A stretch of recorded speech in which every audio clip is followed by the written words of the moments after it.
Hi, this is John Hausback. I'm going to tell you the second part of my reminiscence of John Cassavetes while working on his movie The Killing of a Chinese Bookie in 1975 when I was 17 years old. I was thinking about it earlier, and I remember the elation I felt when I learned that I had gotten the job uh, of production assistant on the movie. I revered Cassavetes at the time, and I was driving on Sunset Boulevard near UCLA. There were a lot of shady trees in that stretch of road, and I just felt just like I was in this flow stage. And if you've experienced a flow state, you you know what I mean. So anyway, the job of the production assistant is really simply just doing errands and uh, spending a lot of time just like the rest of the crew, just hanging around on the set while each shot is set up with the director of photography and the director, and the actors are shown their marks, tape on the ground of where to stand, and all the rest of it. However, I really enjoyed the long hours and even periods of boredom because it gave me a chance to just observe the different personalities, to observe how a movie is a very technical, one might even say industrial sort of process. It's a manufacturing process. And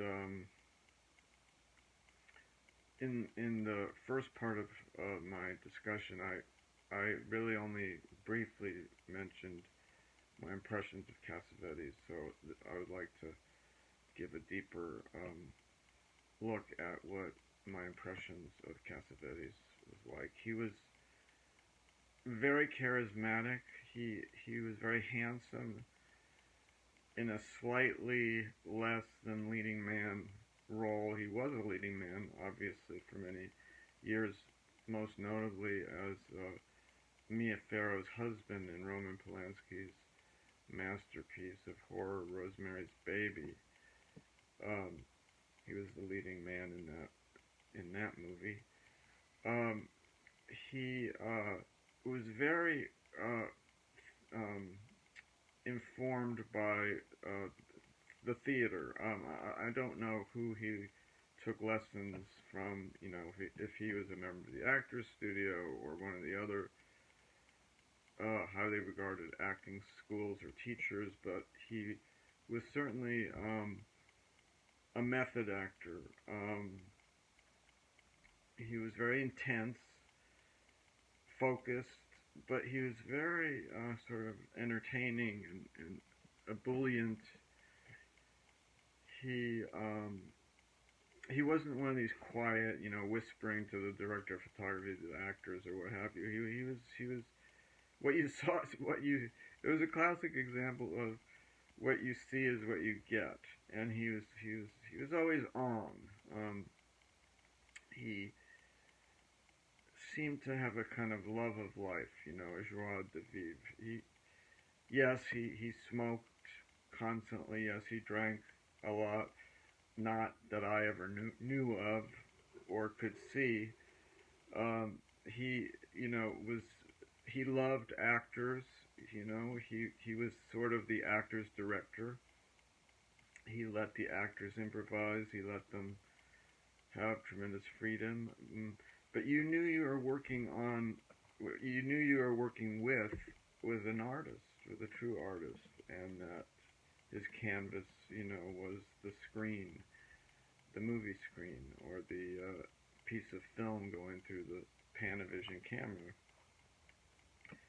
And he he loved to say this was terrific, that was terrific. He loved to use the word terrific for some reason, and I kind of thought of it as a sort of somehow sophisticated, to me at least, term, you know. And another thing was that I never really, uh, you know, spoke one on one to him much, if at all. But he called me the kid. He would say, tell the kid to get Ben out from the dressing room, or tell the kid to pick up Seymour Cassell at the Best Western on Fairfax.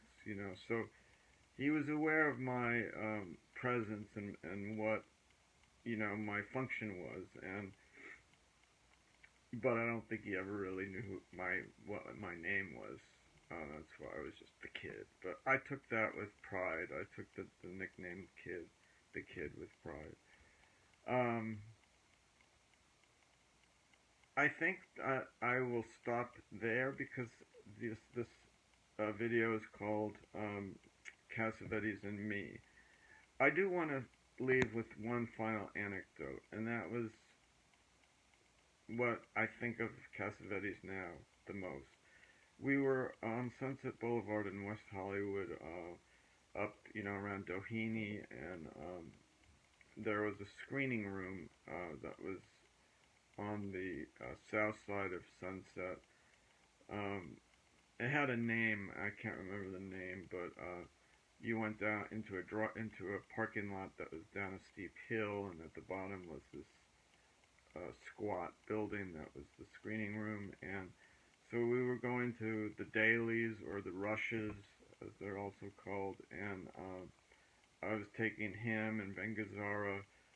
Uh, I was the driver, and the traffic. It was like at 5 o'clock, and the traffic was just absolutely heavy, and I could not get a break in the traffic to make the left turn from the center turn lane into the driveway of the screening room. I just was very frustrated. And he said something like, "Just go. It's your God-given right, Meaning, just go somehow, and like the parting of the Red Sea, the cars will just part, and I will have a safe passage through."